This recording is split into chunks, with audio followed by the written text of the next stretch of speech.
औलाद का मोह। दिलीप और सुधांशु नाम के दो भाई थे। दिलीप की शादी कावेरी के साथ हुई और सुधांशु की शादी माया के साथ। शादी के बाद दोनों भाई अपनी अपनी पत्नी के साथ खुशी खुशी रहा करते थे। दोनों भाइयों के परिवार एक ही घर में रहता था। साथ में खाना, साथ में घूमना, कुल मिलाकर दोनों भाइयों का परिवार खुशहाल परिवार था। कुछ सालों के बाद दिलीप की पत्नी कावेरी को एक बेटा हुआ। भैया, आज मैं बहुत खुश हूँ। चाचा बन गया हूँ मैं। हाँ भाई साहब, इस बच्चे के घर में आने से तो रौनक आ गई है। मैं सबको बताऊंगी कि मैं तो चाची बन गई हूँ, चाची। तुम दोनों कितने अच्छे हो। हमारे बच्चे के आने से ऐसे खुश हो रहे हो जैसे ये बच्चा तुम्हारा ही हो। बस भैया, अब आपका बेटा इस दुनिया में आ गया ना, हम भी कोशिश करेंगे कि हमारा भी बच्चा जल्दी से इस दुनिया में आ जाए।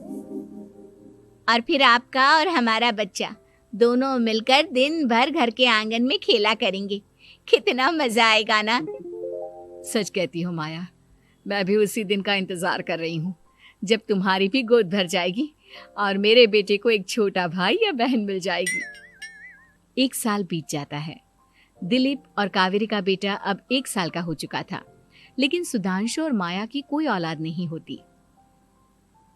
माया, लगता है कि हमारी जिंदगी में बच्चे का सुख ही नहीं है। ऐसा क्यों कहते हैं? दिलीप भाई साहब का बेटा भी तो हमारा ही बेटा है ना। तुम्हारी बात बिल्कुल ठीक है माया, लेकिन फिर भी हमारा खुद का एक बच्चा होता तो कितना अच्छा होता।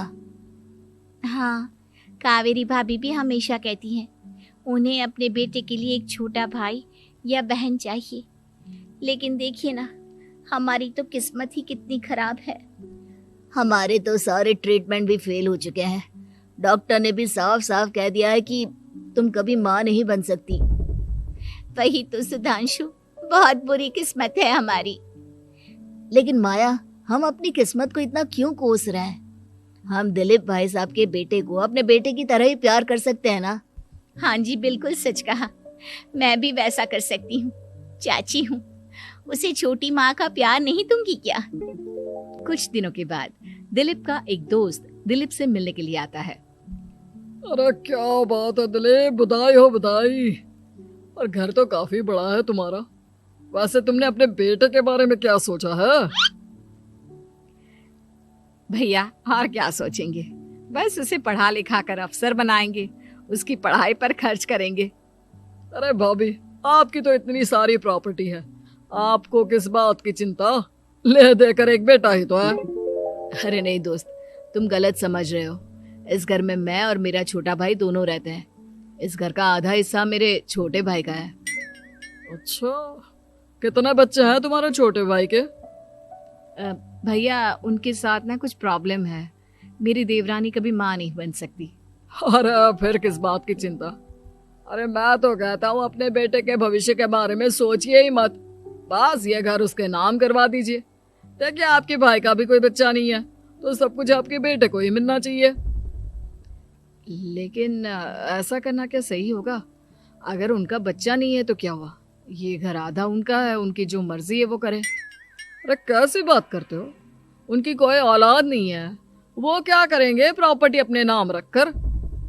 हाँ, वैसे भाई साहब, आपकी बात तो बिल्कुल सही है। अब जो कुछ भी है वो हमारे बेटे का ही तो है।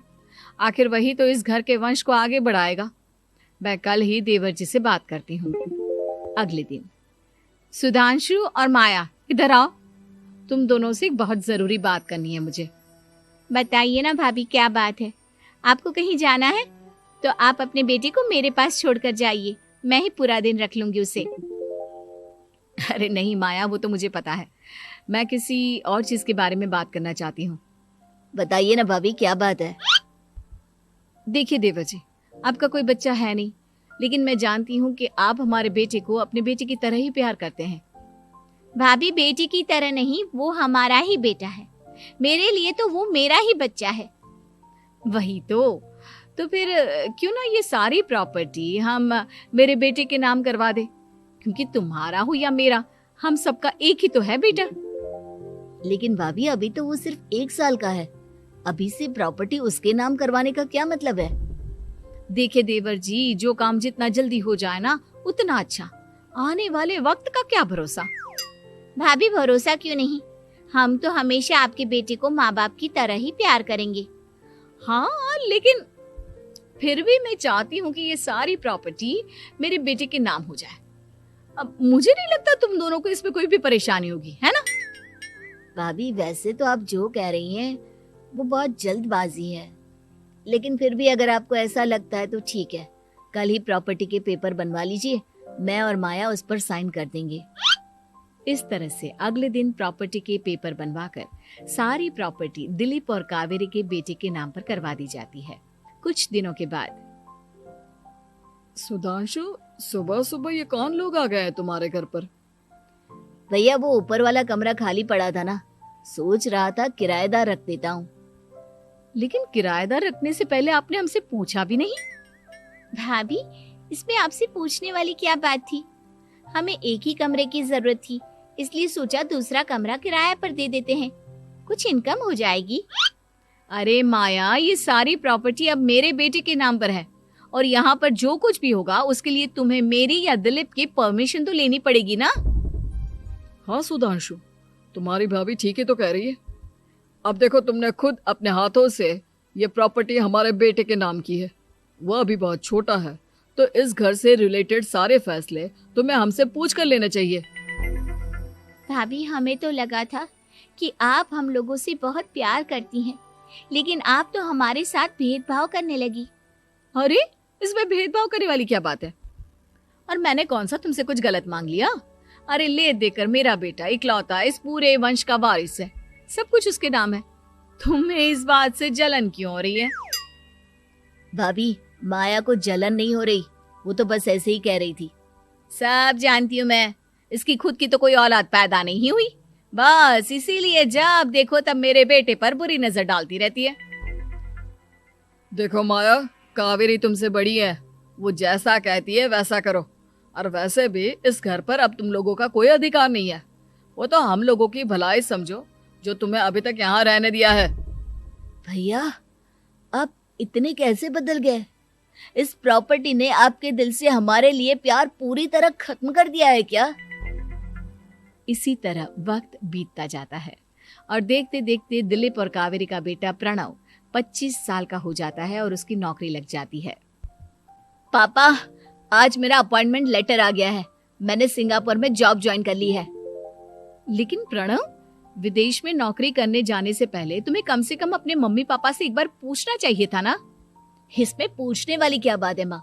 मैं सिंगापुर जाकर जॉब करना चाहता हूँ तो करना चाहता हूँ। देखो प्रणव, हमने तुम्हारे लिए इतनी सारी प्रॉपर्टी यहाँ पर रखी हुई है, उन सब का क्या होगा? यहाँ रहो, बिजनेस करो। सॉरी पापा, मैं यहाँ रहकर कोई बिजनेस नहीं करने वाला, और ये जितनी भी प्रॉपर्टी आपने मेरे लिए संभाल कर रखी है ना, ऐसे ही किसी को दान में दे दीजिए, क्योंकि मैं सिंगापुर से वापस इंडिया आकर कभी नहीं रहने वाला। दिमाग खराब हो गया है तेरा? जानता नहीं, तेरी वजह से हमने तेरे चाचा चाची से लड़ाई करके पूरा घर तेरे नाम करवा दिया था। हाँ, तो ऐसा करने से पहले आपको सोचना चाहिए था ना। और मम्मा, मैं तो वैसे भी उस वक्त 1 साल का था, मेरा इस मैटर से कोई लेना देना नहीं है। कैसी बात कर रहा है ये लड़का? अरे तेरी वजह से अपने छोटे भाई से दुश्मनी लेकर बैठा हूं मैंने तो उसे घर से भी निकाल दिया। जानता नहीं तू, बाजू वाले घर में एक छोटा सा कमरा किराए पर लेकर रहते हैं तेरे चाचा चाची, और ये सब मैंने तेरे लिए किया। देखिए पापा, आपने जो कुछ भी किया अपने लिए किया। मैंने आपसे कब कहा था कि मुझे ये प्रॉपर्टी और घर चाहिए? और वैसे भी अपने भाई के साथ इस तरह का बिहेव करके आपने कोई अच्छा काम तो किया नहीं। तू सही कह रहा है बेटा, हमने तेरे चक्कर में अपने छोटे भाई जैसे देवर और बहन जैसी देवरानी को इस घर से निकाल दिया। बहुत बड़ी गलती हो गई मुझसे। ठीक है मॉम, तो अब आप अपनी गलती सुधारो, लेकिन मुझे तो फॉरेन जाना है, मैं वहीं जाऊंगा। अब आगे क्या करना है ये आपका डिसीजन है। और प्रणव सिंगापुर जॉब करने के लिए चला जाता है। कुछ दिनों के बाद जब दिलीप और कावेरी को अपनी गलती का एहसास होता है तो वो सुधांशु के घर पहुंचती है। सुधांशु, माया, हमें माफ कर दो, हमसे बहुत बड़ी गलती हो गई। क्या हुआ भाभी? आज इतने सालों के बाद अब हम गरीब लोगों के घर क्या करने आई हैं? भाभी, हमने तो खुशी खुशी अपने भतीजे को सब कुछ दे दिया, अब हमारे पास कुछ भी नहीं बचा है। भाई, मुझसे बहुत बड़ी गलती हो गई। जो तेरे जैसे भाई को मैंने प्रॉपर्टी के चक्कर में घर से निकाला और जिसके लिए मैंने ये सब कुछ किया, वो खुद ही विदेश चला गया।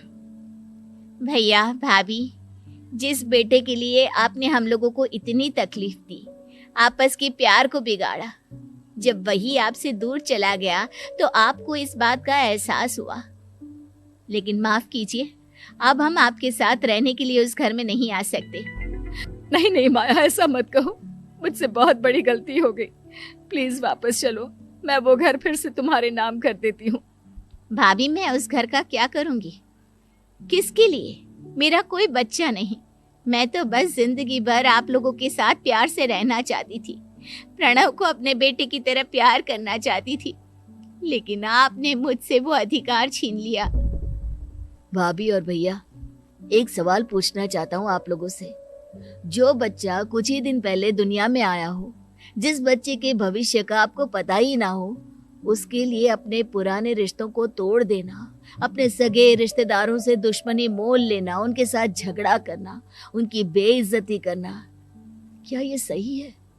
कम से कम हमें सही वक्त का इंतजार तो करना चाहिए ना। सिर्फ प्रॉपर्टी के लिए अपने सगे भाई को घर से निकाल दिया, वो भी अपने 1 साल के बेटे के लिए। क्या ये वाकई में सही था? जवाब दीजिए मेरी बात का।